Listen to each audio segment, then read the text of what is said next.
Roots for freedom ಸಂಘಟನೆ ವತಿಯಿಂದ ವಿಶ್ವ ಮಹಿಳಾ ದಿನಾಚರಣೆ. ಚಿಂತಾಮಣಿ. ವಿಶ್ವ ಮಹಿಳಾ ದಿನಾಚರಣೆಯನ್ನು ಚಿಂತಾಮಣಿ ನಗರದ ಪ್ರವಾಸಿ ಮಂದಿರದಲ್ಲಿ ವಿಶ್ವ ಮಹಿಳಾ ದಿನಾಚರಣೆಯನ್ನು ಅರ್ಥಪೂರ್ಣವಾಗಿ ಆಚರಿಸಲಾಯಿತು. ಮಹಿಳಾ ದಿನಾಚರಣೆಯನ್ನು roots for freedom ಸಂಘಟನೆರವರು Baba Saheb Ambedkar ರವರ ಭಾವಚಿತ್ರಕ್ಕೆ ಪುಷ್ಪ ನಮನ ಸಲ್ಲಿಸಿ ಕಾರ್ಯಕ್ರಮಕ್ಕೆ ಚಾಲನೆ ನೀಡಿದರು. ಇನ್ನು ಕಾರ್ಯಕ್ರಮ ಕುರಿತು ಮಾತನಾಡಿದ ರೂಟ್ಸ್ ಫಾರ್ ಫ್ರೀಡಂ ರಾಜ್ಯ ಸಂಚಾಲಕರಾದ ಡಾಕ್ಟರ್ ಗೋಪಾಲ್ ವಿ. ರವರು ಪ್ರತಿವರ್ಷ ಮಾರ್ಚ್ 8 ರಂದು ವಿಶ್ವದಾದ್ಯಂತ ಅಂತರರಾಷ್ಟ್ರೀಯ ಮಹಿಳಾ ದಿನಾಚರಣೆಯನ್ನು ಆಚರಿಸಲಾಗುತ್ತದೆ.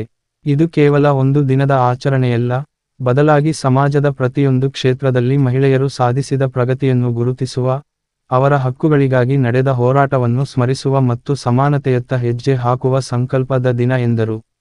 ಇನ್ನೂ ಅದೇ ಸಂದರ್ಭದಲ್ಲಿ ರೂಟ್ಸ್ ಫಾರ್ ಫ್ರೀಡಂ (RFF) ಸಂಘಟನೆಯ ರಾಜ್ಯ ಸಂಚಾಲಕರಾದ ಡಾಕ್ಟರ್ ಗೋಪಾಲ್ ವಿ.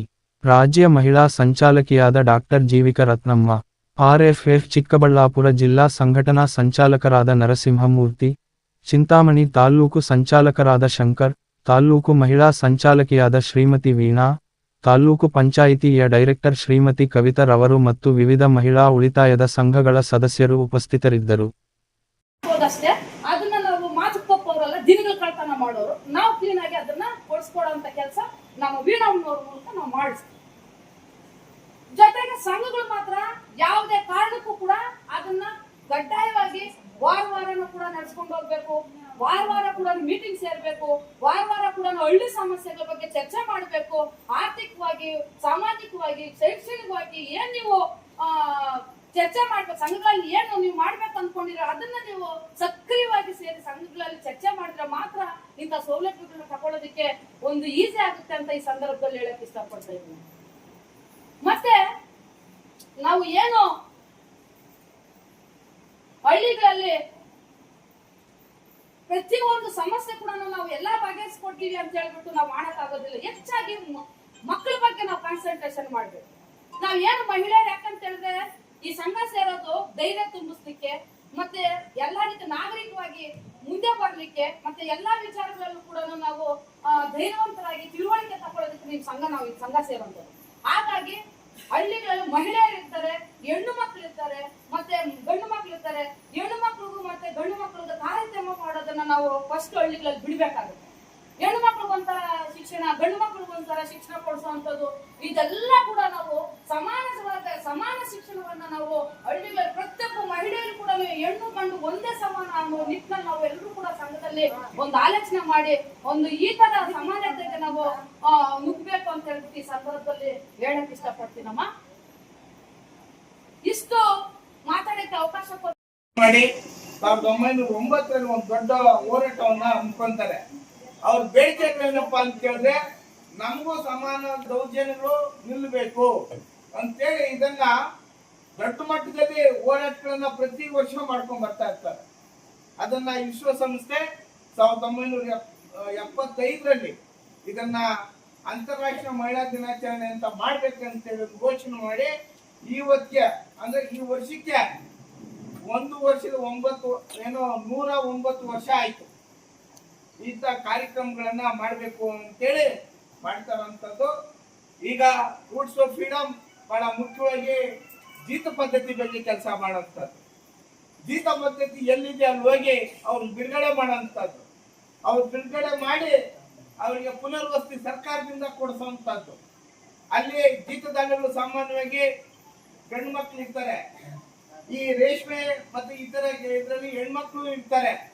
ಆ ಜೀತದಾಳುಗಳನ್ನು ಹೆಂಡತಿಯನ್ನು ಸೇರಿಸ್ಕೊಂಡು ಯಾರ್ಯಾರು ಕಾರ್ಮಿಕರು, ಹೆಣ್ಣು ಮಕ್ಕಳು ಕಾರ್ಮಿಕರು ಇರ್ತಾರೆ ಅವನ್ನೆಲ್ಲ ಸೇರಿಸಿ ಸಂಘಟನೆ ಮಾಡಿ ಅವ್ರಿಗೆ ಮಹಿಳಾ ಮುಖಾಂತರ ಉಳಿತಾಯಕ್ಕೂ ಮನೋಭಾವನ ಬೆಳೆಸಿ ಅವರಿಗೆ ಆರ್ಥಿಕವಾಗಿ ಮುಂದೆ ಬರಲಿಕ್ಕೆ ಚಿಂತಾಮಣಿ ತಾಲೂಕಲ್ಲಿ ನಮ್ಮ ವೀಣಾ ಅವರು ಮಾಡ್ತಾ ಇದ್ದಾರೆ. ವೀಣಾ ಅವರು ಮತ್ತು ಶಂಕರ್ ಅವರು ನಮ್ಮ ರಾಜ್ಯ ಮಹಿಳಾ ಸಂಚಾಲಕಿಯಾದ ರತ್ನಮ್ಮನವರ ನೇತೃತ್ವದಲ್ಲಿ, ರತ್ನಮ್ಮನವರು ಸುಮಾರು 30 ವರ್ಷಗಳಿಂದ ಮಹಿಳೆಯರ ಬಗ್ಗೆ ಈ ಜಿಲ್ಲೆಯಲ್ಲಿ ಕರ್ನಾಟಕ ರಾಜ್ಯದ ಎಲ್ಲಾ ಕಡೆ ಕೆಲಸವನ್ನ ಮಾಡ್ತಾ ಇದ್ದಾರೆ. ಇವರು ಸಾಮಾನ್ಯವಾಗಿ ಹೆಣ್ಣು ಮಕ್ಕಳಿಗೆ ವಿದ್ಯಾವನ್ನ ಕೊಡುವಂಥದ್ದು ಬಹಳ ಪ್ರಧಾನವಾಗಿ ಇವ್ರು ಮಾಡ್ತಾರಂಥದ್ದು. ಗ್ರಾಮೀಣ ಪ್ರದೇಶದಲ್ಲಿ ಹೆಣ್ಣು ಮಕ್ಕಳಿಗೆ ಯಾರು ಶಾಲೆ ಕಳಿಸಲ್ಲ, ಆ ಹೆಣ್ಣು ಮಕ್ಕಳ ಪೋಷಕರ ಹತ್ರ ಹೋಗೋದು, ಹೆಣ್ಣು ಮಕ್ಕಳನ್ನ ಶಾಲೆ ಕಳಿಸಿ ಹೆಣ್ಣು ಮಕ್ಕಳಿಗೆ ವಿದ್ಯಾಭ್ಯಾಸ ಕಲಿಸಿ. ಡಾಕ್ಟರ್ ಬಾಬಾ ಸಾಹೇಬ್ ಅಂಬೇಡ್ಕರ್ ಅವರು ಏನು ಹಿಂದೂ ಕೋಡ್ ಬಿಲ್ ತಂದಿದ್ದಾರೋ ಅದ್ರ ಮಹತ್ವವನ್ನ ರತ್ನಂದವರು ಪ್ರತಿ ಗ್ರಾಮದಲ್ಲೂ ಕೂಡ ಮಾಡ್ತಾರಂತದ್ದು. ಬಾಬಾ ಸಾಹೇಬ್ ಅಂಬೇಡ್ಕರ್ ಅವರು ಹಿಂದೂ ಕೋಡ್ ಬಿಲ್ ಅನ್ನ ತರಬೇಕು. ಹಿಂದೂ ಕೋಡ್ ಬಿಲ್ ಏನ್ ಹೇಳುತ್ತೆ, ಅವರು ಸಚಿವರಾಗಿ ಕಾರ್ಮಿಕ ಸಚಿವರಾಗಿ ಹಿಂದೂ ಕೋಡ್ ಬಿಲ್ ಬರಲೇಬೇಕು. ಹಿಂದೂ ಕೋಡ್ ಬಿಲ್ ಬಂದ್ರೆ ಹೆಣ್ಣು ಮಕ್ಕಳಿಗೆ ಶಿಕ್ಷಣ ಸಿಗುತ್ತೆ, ಹೆಣ್ಣು ಮಕ್ಕಳಿಗೆ ವಿದ್ಯಾಭ್ಯಾಸ ಸಿಗುತ್ತೆ, ಹೆಣ್ಣು ಮಕ್ಕಳಿಗೆ ಆಸ್ತಿನಲ್ಲಿ ಹಕ್ಕು ಸಿಗುತ್ತೆ, ಹೆಣ್ಣು ಮಕ್ಕಳನ್ನ ಸಮಾನವಾಗಿ ಕಾಣಿಸ್ತಾರೆ, ಹೆಣ್ಣು ಮಕ್ಕಳನ್ನ ದೇವಸ್ಥಾನಕ್ಕೆ ಬಿಟ್ಕೊಡಲ್ಲ, ಹೆಣ್ಣು ಮಕ್ಕಳು ಮನೆಯಿಂದ ಆಚೆ ಕಡೆ ಕಳಿಸ್ತಾ ಇಲ್ಲ, ಆಸ್ತಿಯಿಂದ ಹೊರಗಿಕ್ಕಿರ್ತಾರೆ ಅಂತ ಹಲವಾರು ಆಯಾಮಗಳಲ್ಲಿ ಡಾಕ್ಟರ್ ಬಾಬಾ ಸಾಹೇಬ್ ಅಂಬೇಡ್ಕರ್ ಅವರು ಹೆಣ್ಣು ಮಕ್ಕಳ ಪರವಾಗಿ ನ್ಯಾಯ ಕೇಳಕ್ ಹೋಗಿ ಅಲ್ಲಿ ನ್ಯಾಯ ಸಿಕ್ಕಿದ್ದಾಗ ಈ ಪದವಿ ಬೇಡ ಅಂತ ಹೇಳಿ ಕಾನೂನು ಮಂತ್ರಿಗೆ ರಾಜೀನಾಮೆ ಕೊಟ್ಟು ಬಂದ್ಬಿಟ್ಟಿರ್ತಾರೆ. ಇವತ್ತು ಹೆಣ್ಣು ಮಕ್ಕಳ ಪರವಾಗಿ ಯಾರಾದ್ರೂ ಹೋರಾಟ ಮಾಡಿದ್ದಾರೆ ಅಂತ ಹೇಳಿದ್ರೆ ನಮ್ಮ ಭಾರತ ದೇಶದಲ್ಲಿ ಅದು ಬಾಬಾ ಸಾಹೇಬ್ ಅಂಬೇಡ್ಕರ್ ಅವರು. ಇದನ್ನ ಪ್ರತಿಯೊಬ್ಬರು ಕೂಡ ತಿಳ್ಕೋಬೇಕು. ಆ ನಿಟ್ಟಿನಲ್ಲಿ ರೂಟ್ಸ್ ಆಫ್ ಫ್ರೀಡಮ್ ಮತ್ತು ಜೀವಿಕಾ ರತ್ನಂನವರ ನೇತೃತ್ವದಲ್ಲಿ ಪ್ರತಿ ತಾಲೂಕುಗಳಲ್ಲೂ ಸುಮಾರು 12 ಜಿಲ್ಲೆಗಳಲ್ಲಿ ಕೆಲಸ ಮಾಡ್ತಾವ್ರೆ. 12 ಜಿಲ್ಲೆಗಳಲ್ಲಿ ಎಲ್ಲಿ ಹೋದ್ರು ಕೂಡ ಹೆಣ್ಣು ಮಕ್ಕಳಿಗೆ ಶಿಕ್ಷಣ ಕೊಡಬೇಕು, ಹೆಣ್ಣು ಮಕ್ಕಳ ಮೇಲೆ ದೌರ್ಜನ್ಯ ನಿಲ್ಲಬೇಕು. ಎಲ್ಲಿಯೂ ದೌರ್ಜನ್ಯ ನಡೆಯುತ್ತೋ ಅಲ್ಲಿ ರತ್ನಂನವರು ಅಲ್ಲಿ ಕಂಪಲ್ಸರಿ ಇರ್ತಾರೆ. ಏನ್ ದೌರ್ಜನ್ಯ? ಈ ವರದಕ್ಷಿಣೆ ಕಿರುಕುಳ ಕೊಡೋದು, ಕೆಲಸ ಮಾಡೋಂಥ ಲೈಂಗಿಕ ಕಿರುಕುಳ ಕೊಡುವಂಥದ್ದು, ಸರಿಯಾಗಿ ವಿದ್ಯಾಭ್ಯಾಸ ಕೊಡುವಂಥದ್ದು. ಎಲ್ಲೇ ಆದ್ರೂ ಕೂಡ ಹೆಣ್ಣು ಮಕ್ಕಳಿಗೆ ಸಮಸ್ಯೆ ಇದ್ರೆ ಅಲ್ಲಿ ಸಂಬಂಧಿಕರು ಇರ್ಲಿ ಯಾರಿಗೂ ಮುಲಾಜಿರದೆ ಹೆಣ್ಣು ಮಕ್ಕಳ ಪರವಾಗಿ ನಿಂತ್ಕೊಂಡು ಈ ಜಿಲ್ಲೆಯಲ್ಲಿ ಕೆಲಸ ಮಾಡ್ತಾ ಇದ್ದಾರೆ. ಆ ನಿಟ್ಟಿನಲ್ಲಿ ಇವತ್ತು ಇಲ್ಲಿ ನಾವೆಲ್ಲ ಸೇರಿರುವಂತದ್ದು ಏನೋ ಒಂದೆರಡು ಮಾತಾಡ್ಬಿಡ್ತೀವಿ, ಕೇಳಿಸ್ಕೊಂಡು ಹೋಗ್ಬಿಡೋಣ ಅಂತಲ್ಲ, ಬಹಳ ಸಂತೋಷ ಆಗುತ್ತೆ. ಎಲ್ಲೂ ಕೂಡ ನಾನು ಇಷ್ಟು ಶಿಸ್ತಾಗಿ ಹೆಣ್ಣು ಮಕ್ಳು ಇರೋ ಕಡೆ ಶಿಸ್ತಿದ್ದೇ ಇರುತ್ತೆ, ಇಲ್ಲ ಅಂತ ನಾನು ಹೇಳಲ್ಲ. ನೀವೆಲ್ಲ ಕೇಳ್ಕೊಳ್ತೀರಿ, ಇಲ್ಲಿ ರತ್ನಂನವ್ರು ಮಾತಾಡ್ತಾ ಇದ್ರೆ ಕೆಲವರಿಗೆ ನಾವು ಮುಂದೆ ಬರ್ಬೇಕು, ನಾವು ಷರತ್ತು ತಗೊಂಡು ಬರ್ಬೇಕು, ಇಲ್ಲಿ ಅಲ್ಪಸಂಖ್ಯಾತರು ಹೆಣ್ಣು ಮಕ್ಳು ಇದ್ದಾರೆ, ನಮ್ಮವರು ಇದ್ದಾರೆ, ಎಲ್ಲರೂ ಇದ್ದಾರೆ. ಅದೇ ರೀತಿ ರತ್ನಮ್ಮ ತರ ಬೆಳಿಬೇಕಂತ ನಿಮ್ಮನ್ನೇ ಹುಮ್ಮಸ್ಸಿದ್ರು ಕೂಡ ಒಂದೇ ಒಂದು ಲಿಂಕ್ ಏನಪ್ಪ ಅಂತ ಹೇಳಿದ್ರೆ ನಮ್ಮ ಮನೆಯಲ್ಲಿ ಗಂಡಸರು ನಮ್ಮನ್ನ ಹೊರಗೆ ಬಿಡಲ್ಲ.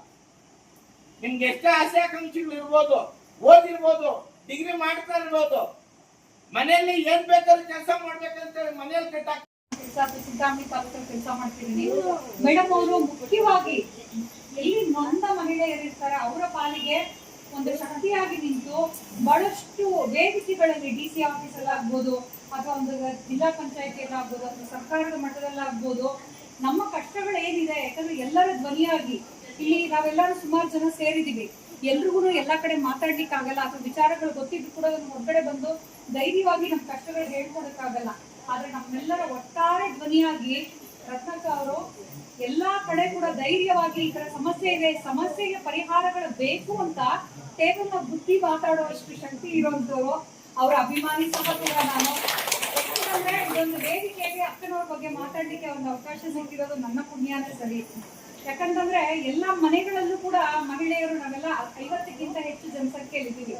ಆದ್ರೆ ಎಲ್ಲೂ ಕೂಡ ನಮ್ಗೆ ಧೈರ್ಯ ಅನ್ನೋದು ಮೊದಲಿಂದ ಕೂಡ ಹೆಣ್ಮಕ್ಳು ಮನೇಲಿರ್ಬೇಕು, ನಿಧಾನವಾಗಿ ಮಾತಾಡ್ಬೇಕು, ಅಲ್ಲಿಗೆ ಹೋಗ್ಬಾರ್ದು, ಇಲ್ಲಿಗೆ ಹೋಗ್ಬಾರ್ದು, ನಮ್ಮ ಇತಿಮಿತಿಗಳು ಚೌಕಟ್ಟು ಒಳಗಡೆನೆ ನಾವು ಬದುಕ್ತಾ ಹೋಗ್ತೀವಿ. ಅದನ್ನ ಮೀರಿ ಬರ್ಬೇಕಾದ್ರೆ ನಮ್ಗೊಂದು ಧೈರ್ಯ ತುಂಬುವಂತಹ ಒಂದು ಶಕ್ತಿ ಬೇಕು, ಹೌದಲ್ವಾ? ಯಾರಾದ್ರೂ ಒಬ್ಬರನ್ನ ಮುಂದೆ ಕಳಿಸಿದ್ರೆ ನಾವು ಮುಂದಕ್ಕೆ ಹೋಗೋದು. ನಾವು ಎಜುಕೇಶನ್ 10th ನಮ್ಮ ಪಕ್ಕದ ಶಾಲೆ ಬಿಡಪ್ಪ ಕಳಿಸಿ ಅಂತ ಕಳಿಸ್ತೀವಿ. ಅದೇ ಮುಂದೆ ಕಾಲೇಜ್ ಹೋಗ್ಬೇಕಾದ್ರೆ ಕಳಿಸ್ಬೇಕಾದ್ರೆ ಎಷ್ಟೊತ್ತು ಯೋಚನೆ ಮಾಡ್ತೀವಿ ನಮ್ಮ ಮನೇಲಿ ಹೆಣ್ಮಕ್ಳನ್ನ ಕಳ್ಸಕ್ಕೆ, ಹೌದಲ್ವಾ? ಹೌದಲ್ವಾ? ಆದ್ರೆ ಮುಂದಕ್ಕೆ ಕಳಿಸುವಂತ ಜವಾಬ್ದಾರಿ ಬಂದು ನಿಮ್ಮಿಂದಾನೇ ಆಗ್ಬೇಕು. ನಿಮ್ಮ ಮನೇಲಿ ಈಗ ಮಕ್ಕಳಿರ್ತಾರೆ.